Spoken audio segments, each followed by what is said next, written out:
plans always change quickly sometimes. Sometimes when you don't even realize the plans are changing. The plan yesterday was to record today's Morning Pitt and make it be about Pitt basketball landing Cam Corin as a transfer from Florida State. That was the plan. It was a good plan. Perfectly good plan. And then as the day went on and the news came out about Deion Hayes entering the transfer portal to leave the Pitt football program, the plan changed a little bit because I thought to myself, well, how can I do, a 20-minute Morning Pitt episode and talk about Deion Hayes and Cam Corin and do both of those subjects justice? I don't feel like I could fit both of them into one, and it'd be some drastically different vibes for each of those segments. If we did 10 minutes on Hayes and 10 minutes on Corin, there'd be a very, very different vibe to each of those discussions. So I said, you know what we should do? Let's just do it live. Let's go live for like an hour and do a live episode of the Panther-Lair show, a live recording of the Morning Pitt, and that'll just, that's what we'll release in the morning. It'll just be a Morning Pitt. We'll talk about both of them. We'll get comments and questions. We'll talk about Hayes. We'll talk about Corin. We'll talk about, everything, and we'll just do that. So that was the plan. So then we did that last night at 8 o'clock, went live, and all of a sudden it was like 8:45 or 10:50, and I was like, crap, we're still talking about Deion Hayes and NIL and college football and the transfer portal. We haven't talked about Pitt basketball at all. We haven't talked about Cam Corin at all.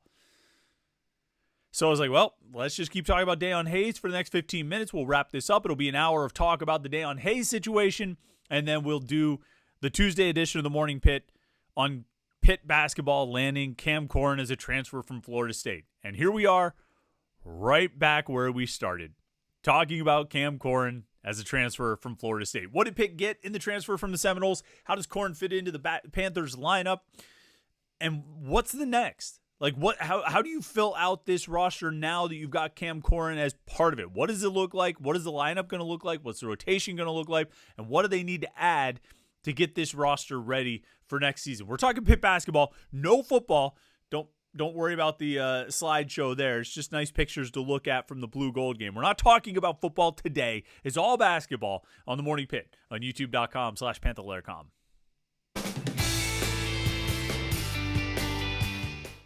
Yeah, it's Tuesday, and Monday sure did have a case of the Mondays. I mean, at least as far as the Deion Hayes stuff, which certainly lent itself to some venting on our live show last night. And I really did set out to talk about both topics. Even though I knew they were two different topics, I was like, well, let's just talk about them both. It's like, what's going on in Pitt sports? Well, here's a big conversation about what's going on in Pitt sports with these two topics right here.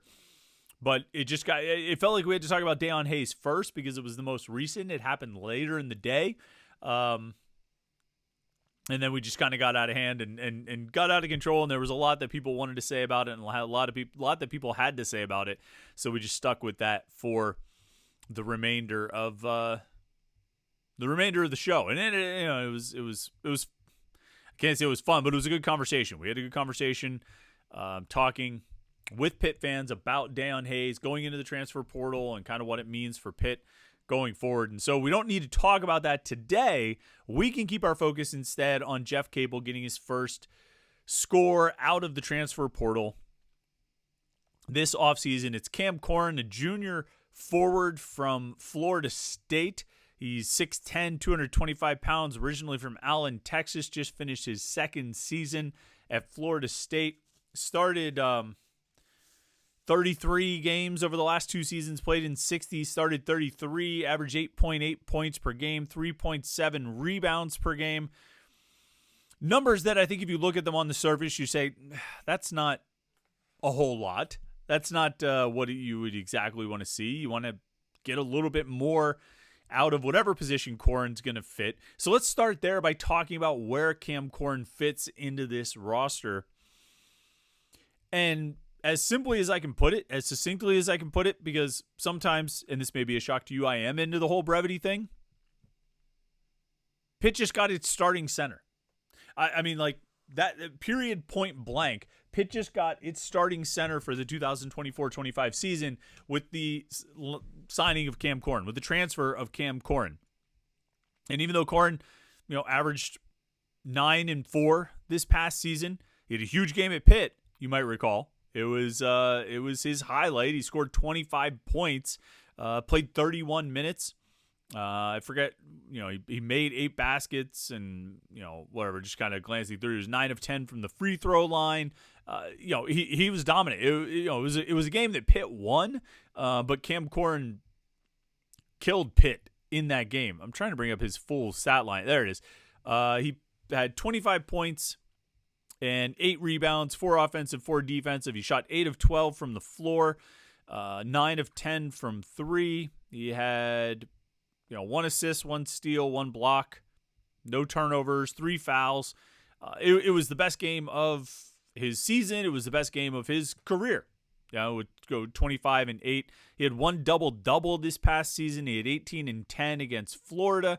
That was the only game where he had double-digit rebounds, but he did have 14 and 9 in a loss to Duke in February. 14 points and 9 rebounds. He had 7 rebounds, a handful of games. Not exactly productive. Didn't put up huge numbers.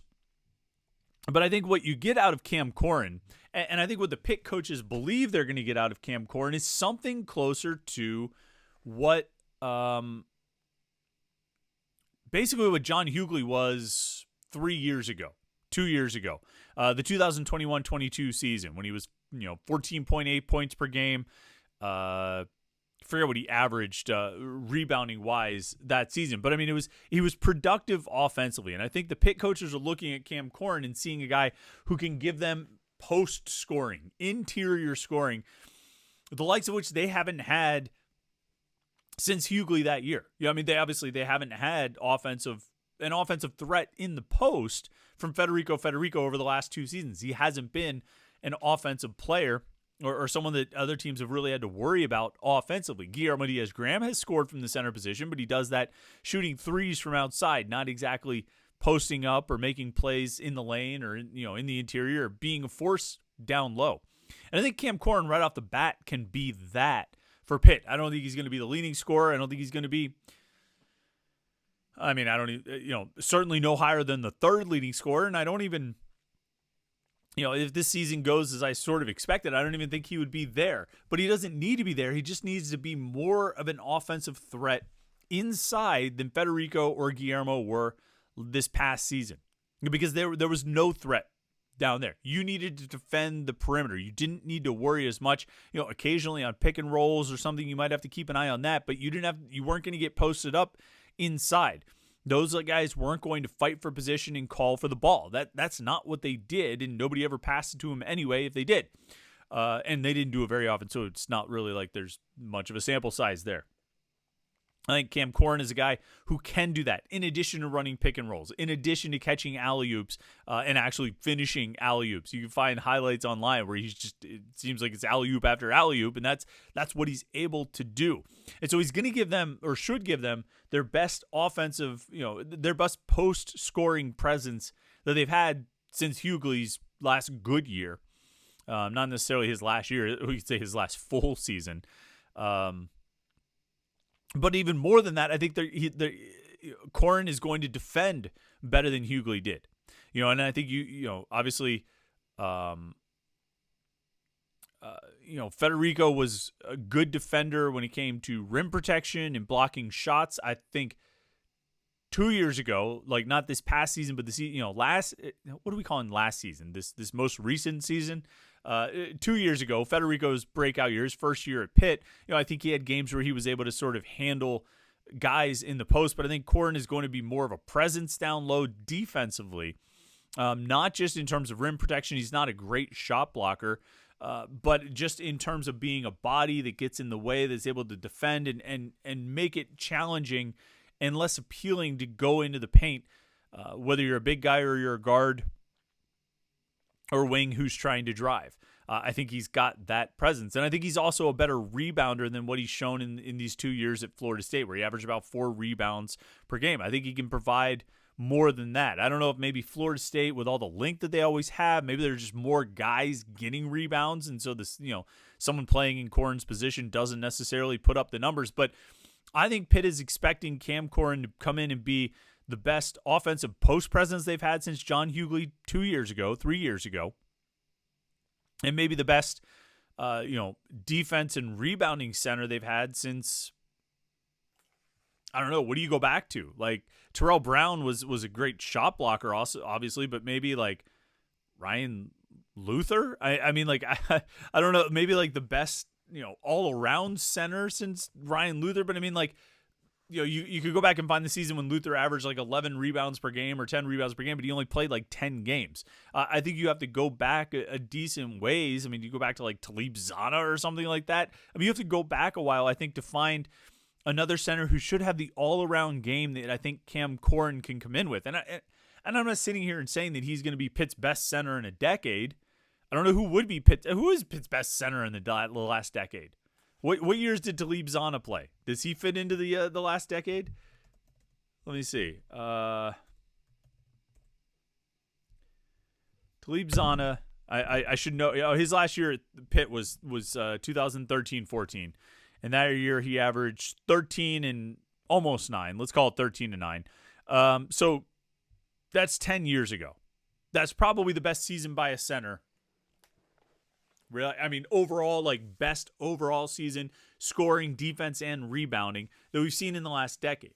I mean, Cam Corin, in terms of all-around game, should be able to come close to matching that level. Like, I think Pitt believes they can get double-digit scoring out of him, and a pretty solid, maybe even like team-leading rebounding. Ishmael Leggett led the team in rebounds last year, go with like 5.5 per game or 5.2 or something per. Maybe Bub was 5.2 and Leggett was 5.5 or something like that per game.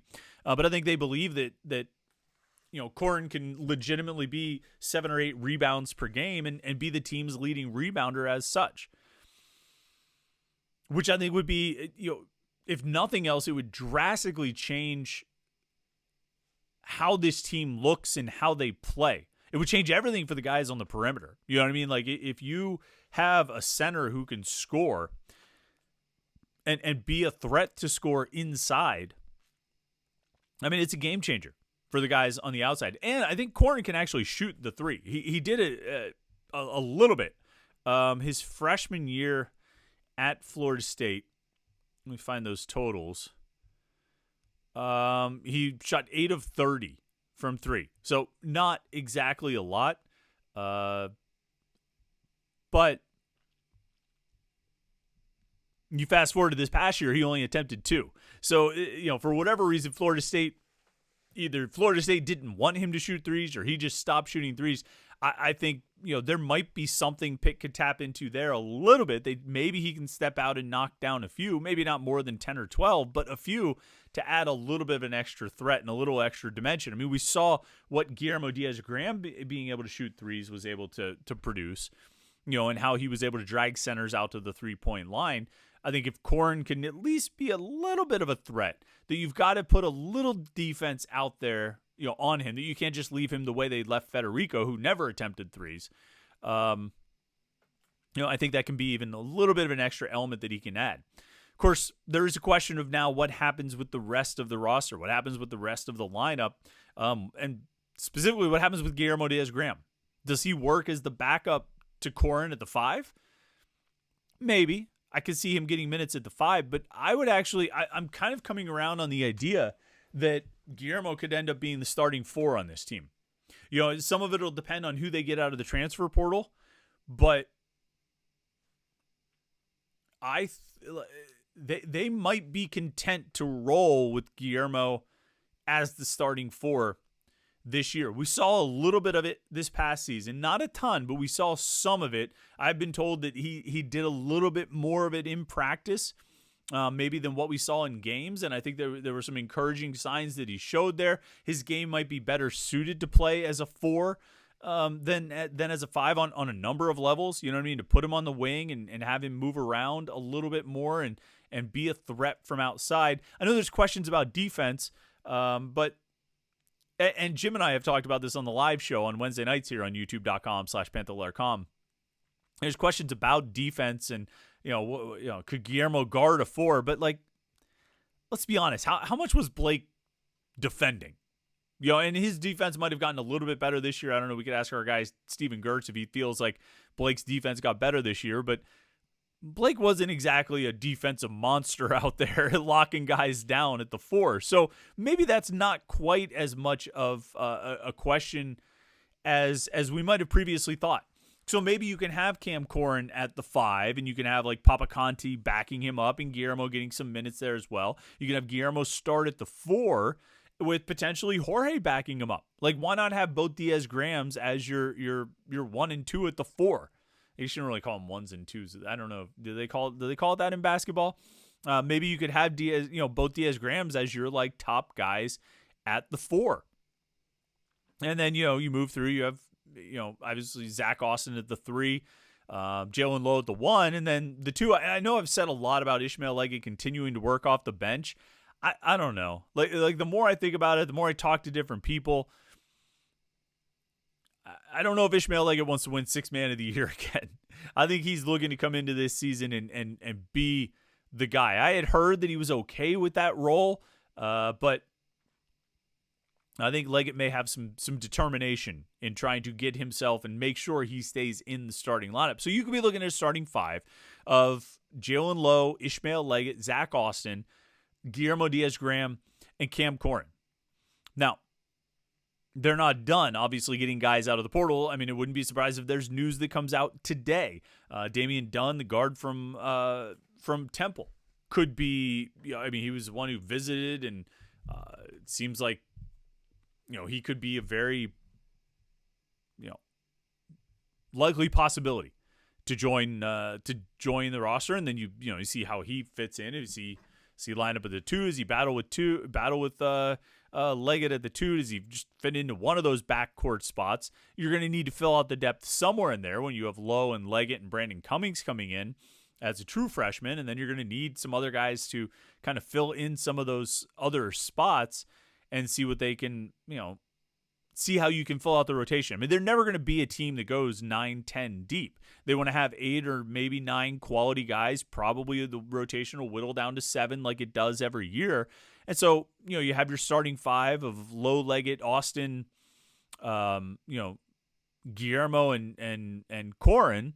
And then you have your backups. Maybe if you get Damian Dunn, you have Jorge, who can back up spots, and Papa Conti. I mean, now you're looking at about 8 guys, and that might be what it is. That might be your primary rotation. If they do get done, they'll still have 2 spots left to fill.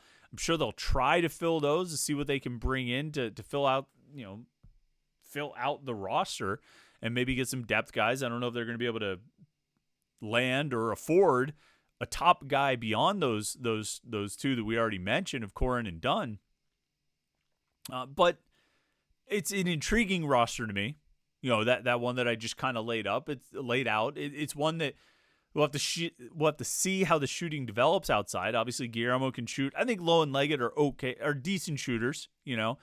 Zach Austin obviously has to be a lot more consistent and produce a lot more than he did this past season.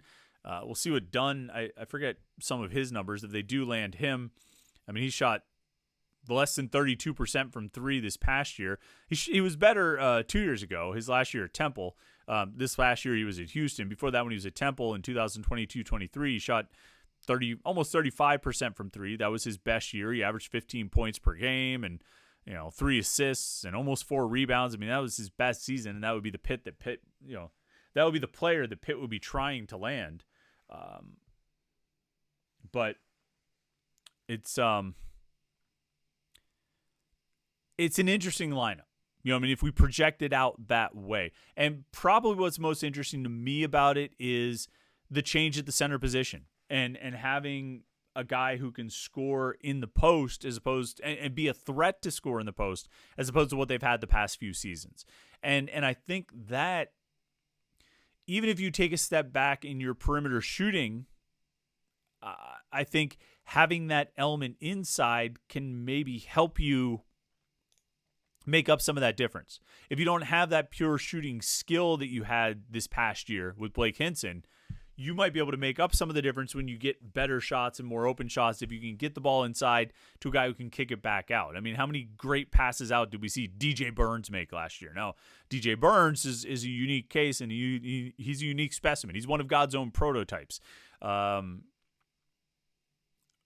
don't know if you necessarily expect that, but if you have a center who draws attention and gravity to the post and under the basket, there should be opportunities to kick out for good shots on the outside. So it's a pretty interesting addition with Cam Corin, a good start to the transfer portal for Jeff Capel, and a guy who I think adds an element of physicality and post presence that they just haven't had the last few years, really, other than John Hughley under Jeff Capel. So a good start, an interesting start, and we'll see what they add, and certainly we'll talk about it here and on the website at Panther-Lair.com. If you want all your Pitt sports news, football, basketball, and recruiting, you can get it at Panther-Lair.com, Pittsburgh.rivals.com to stay up on all of the Pitt coverage. And, of course, our YouTube channel right here, youtube.com/Panther-Lair.com. Like this video and subscribe so you never miss any of our Pitt video content. Like last night when we went live for a special edition of the Panther-Lair Show, if you were subscribed to our YouTube channel, you had your notifications turned on, you would have got a little alert right on your phone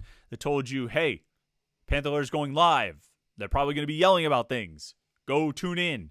So make sure you subscribe. YouTube.com/Panther-Lair.com, and we will you won't miss any of it. So thanks for tuning in today. I appreciate it. Hope you had a good Monday yesterday, got your taxes done and all that stuff, and have a great Tuesday.